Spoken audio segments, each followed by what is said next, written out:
మిత్రులారా, ఇది 2011 జనాభాతో డీలిమిటేషన్ చేస్తే ఎంపీ సీట్లకు సంబంధించింది. ఉత్తరప్రదేశ్ 80 ఎంపీ సీట్లు ప్రస్తుతం ఉంది, 14.7%. పెరిగే సీట్లు 140, మారే ప్రాతినిధ్యం 16.5% అంటే ప్లస్ 1.7%గా ఉంది. బీహార్ 40 ప్రస్తుతం ఎంపీ సీట్లు ఉంటే ప్రాతినిధ్యం 7.4%, పెరిగే సీట్లు 73 అయితే 73, ప్రాతినిధ్యం 8.6, ప్లస్ 1.2%గా కనపడుతుంది. రాజస్థాన్ 25 ప్రస్తుతం 4.6% ప్రస్తుత ప్రాతినిధ్యం. ఇది పెరిగే సీట్లు 48, పెరిగే ప్రాతినిధ్యం 5.6%, అంటే 0+1% పెరుగుతూ ఉంది. మధ్యప్రదేశ్ ప్రస్తుతం 28 ఉన్నాయి, ప్రస్తుత ప్రాతినిధ్యం 5.13% నుంచి ఇది పెరిగితే 51 అయితే 6% ప్రాతినిధ్యం, ఇది 0.7%గా కనపడుతుంది. మహారాష్ట్ర 48 ప్రస్తుతం ఉన్నాయి, ప్రస్తుతం ప్రాతినిధ్యం 8.8%, పెరిగే సీట్లు 79 అయితే ఇది ప్రాతినిధ్యం పార్లమెంటు 9.3%గా ఉంటుంది. ఇది ప్లస్ 0.5 పెరిగినట్టుగా అర్థమైంది. ఇక తమిళనాడుకి సంబంధించి వచ్చినప్పుడు ఇది 2011 850 సీట్లు లెక్క అయితే తమిళనాడులో 39 సీట్లు ఉన్నాయి, ప్రాతినిధ్యం 7.2%, పెరిగే సీట్లు 51, ఇది 6.0 అంటే -1.2. దక్షిణ భారతదేశ కుటుంబ నియంత్రణ పాటించడం వల్ల నష్టం జరిగింది.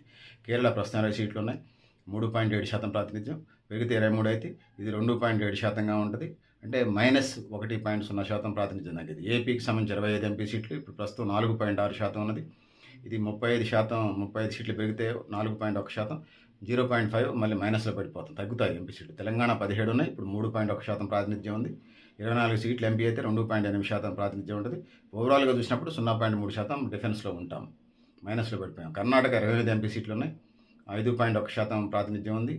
పెరిగే సీట్లు 42 అయితే 4.9% అయితే ఇది -0.2. సో ఇది పరిస్థితి పెద్దలారా మిత్రులారా. సో రెండో ప్రతిపాదనకు సంబంధించి వచ్చినప్పుడు ఉత్తరప్రదేశ్ 80 ఉన్నాయి, ఇది 120 సీట్లు పెంచితే ప్లస్ 145 పెరిగినట్లు లెక్క. బీహార్లో ప్రస్తుతం 40 ఉన్నాయి, ఇది 63 పెంచితే రెండో ప్రతిపాదన ప్లస్ 23 అయితే. రాజస్థాన్లో 25 ఉన్నాయి, 39 పెంచితే ప్లస్ 14 అయితే.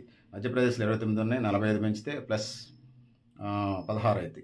మహారాష్ట్రలో 40 ఉందని 74 చేస్తే ప్లస్ 26 అవుతాయి. ఇక దక్షిణ రాష్ట్రాలకు వచ్చినప్పుడు తమిళనాడులో 39 ఉన్నాయి, 61 పెంచాలి ప్లస్ 22 అవుతాయి. కేరళలో 20 ఉన్నాయి, 31 చేస్తే ప్లస్ 11 అవుతాయి. ఏపీలో 25 ఉన్నాయి, 39 చేస్తే ప్లస్ 14 అవుతాయి. ఈ రెండో మోడల్ బాగున్నది. ఇంకా తెలంగాణలో 17 ఉన్నాయి, 26 చేస్తే ప్లస్ 9 అవుతాయి. కర్ణాటకలో 28 ఉన్నాయి, 43 చేస్తే ప్లస్ 15 అవుతాయి. ఇక మూడో ప్రతిపాదనకు వచ్చినప్పుడు 50% సీట్ల ప్రకారం. సో ఉత్తరప్రదేశ్ 80 ఉన్నాయి, 120 చేస్తే ప్లస్ 40 అవుతాయి. బీహార్లో 40 అయితే 60 అయితే ప్లస్ 20 పెరిగినాయి. రాజస్థాన్లో 25 అయితే 35 అయితే ప్లస్ 13 పెరిగినాయి. ఎంపీ సీట్లు డీలిమిటేషన్కి సంబంధించింది. మధ్యప్రదేశ్లో 29 ఉన్నాయి, 44 పెరిగితే ప్లస్ 15 ఎంపీ సీట్లు పెరుగుతాయి. మహారాష్ట్రలో 48 ఉన్నాయి, 72 చేస్తే ప్లస్ 24 పెరుగుతాయి. దక్షిణ భారతదేశానికి సంబంధించి వచ్చినప్పుడు ఇది కూడా థర్డ్ మోడల్ కూడా బాగానే ఉంది ఫస్ట్ తీసేస్తే. తమిళనాడులో 39 సీట్లు ఉన్నాయి, 59 చేస్తే ప్లస్ 20 పెరుగుతాయి. కేరళలో 20 ఉన్నాయి, 30 పెరిగితే ప్లస్ 10 అవుతాయి.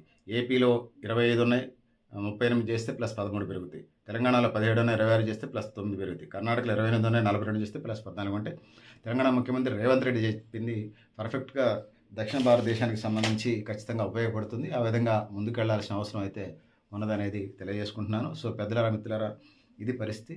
మీరు కూడా మీ అభిప్రాయాలను కామెంట్ బాక్స్లో అయినా తెలియజేస్తూ, నేను Garidepalli Satyanarayana, new Lakshya organization. Thank you very much పెద్దలారా మిత్రులారా.